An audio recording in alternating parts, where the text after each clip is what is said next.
illərdə təhsil müəssisələrində valideynlərdən pul yığılması ilə bağlı dəfələrlə şikayətlər səsləndirilib. İstər bağçalarda, istər məktəblərdə bu hallar valideynlərin narazılığına səbəb olur. Baxmayaraq ki, Təhsil Nazirliyi, Məktəbəqədər və Ümumi Təhsil üzrə Dövlət Agentliyi dəfələrlə xəbərdarlıq edərək belə halların qəti şəkildə qadağan edildiyini bildiriblər. Oxşar hallar hələ də müşahidə olunur. Missiyaya daxil olan məlumata görə bu dəfə Xırdalan şəhəri 2 saylı tam orta məktəbin 7B sinifində valideynlər ciddi narazılıq ediblər. Valideynlərin sözlərinə görə sinif rəhbəri Roza müəllim valideyn komitəsinin rəhbəri kimi Aynura Hümbətovanı təyin edib və onun vasitəsilə valideynlərdən pul yığır. Adının çəkilməsini istəməyən də digər valideyn açıqlamasında deyib. Komitə rəhbərini Roza müəllim özü seçib. Kart da onun adınadır. Kimin kartına pulu atmırsa, o valideynin uşağına qarşı ayrı seçkilik edilir. Bir məsələ də var ki, məktəb başlamamışdan əvvəl bizə şərt qoydular ki, gündəlik almayın. Onu da sinif rəhbəri alacaq. Pulu ona ödənəcək. 15 sentyabr bilik günü ilə bağlı da 5 manatdan pul yığılıb sinif rəhbərinə gül alınıb. Bu da canfəşanlıq edən komitə rəhbərinin əməlləridir. Valideynlər qeyd edirlər ki, məktəbdə bəzi müəllimlər isə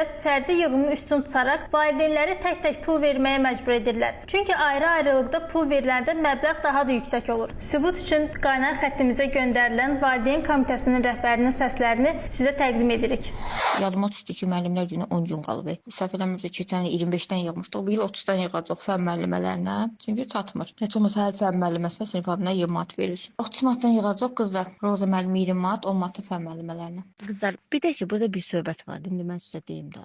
Valideyn, məsələn, valideyn var deyir ki, mən nəyinə müəllimə pul verirəm? O zaman uşağım 3 alır. Biri deyir, mən nəyinə müəllimə pul verirəm? O zaman uşağımın üçün 4 eləmir. Biri belə deyir. Biri deyir, nəyinə müəllimə olsa maaş alır da, müəllimə nə hörmət eləyəcək? İşidir da. Biri belə deyir. Prosta qızlar, hara fırrat çox, ildə 2 dəfə müəllimə biz hörmət eləyirik də. Neyinirik? O da nə hörmət eləyirik? 100 manat veririk, 200 manat veririk. Neyinirik? 20 manat pul veririk, 10 manat da fən müəlliməsinə. Uzaqbaşı biz ildə 2 dəfə pul yığırıq. Müəllimə yazıq şeydir. O da aparır üstünü düzəldir, o zavod. Siz bilmirsiniz, deyim də Qur'an and olsun, Allah haqqı çox çatmır. Onun 2 qatın qoyursun, aparır zavod direktor. O bu hamısının qapısına kimi, kitabxanasına kimi görür. Hamısını görür müəllimə. Allah and olsun. O nə puldur ki, 30 manat gündə xərcləyirik onsuzsa. Düzdür qızlar. Yəni qoşulmaq lazımdır. Qızlar, bir də nə deyirəm? Kim müəlliməni tək təbrik eləmək istəyir? Onlar da müəlliməyə heç kim aparıb, yəni əlində konvert verməsin. Kim ki müəlliməni tək təbrik eləyəcək, qoysun nə verəcəksə konvertinə, adın yazsın üstünə, versin mənə, onu da mən verəcəm müəllimə. Yəni heç kim girib tək-tək müəlliməyə nəsə uzatmasın. Hamı da bir nəfər kimi verməlidir. 30 manat pulu verməyə nə bilmir, vermək istəmirlər. Hər şeyə pul tapır indi bəzi valideynlər.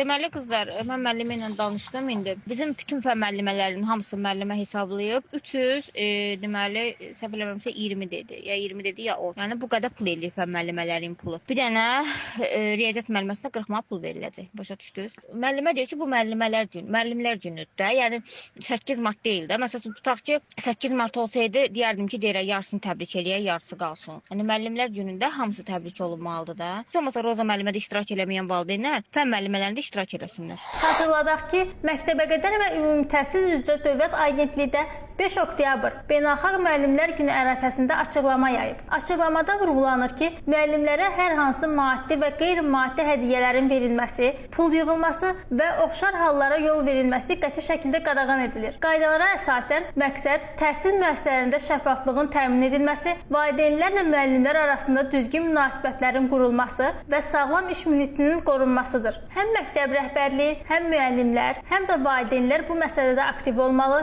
Hər hansı neqativ hallara rast gəldikdə dərhal müvafiq qurumlara müraciət etməlidirlər ki, təhsil müəssisələrində ədalətli və təhlükəsiz mühit təmin olunsun. Təəssüflər olsun ki, Məktəbəqədər və Ümumi Təhsil üzrə Dövlət Agentliyinin xəbərdarlığına məhəl qoymayan məktəblər hələ də var. Fikrimizcə agentliyin əməkdaşları otaqda oturmaqla işini yekunlaşdırmamalı, ictimaiyyətlə işləməli, müvafiq müraciətlərə baxmalıdır. Məktəblərdə valideynlərdən hərdən bir bəhanə ilə pullar alınır. Bununla bağlı addımlar atılmalıdır.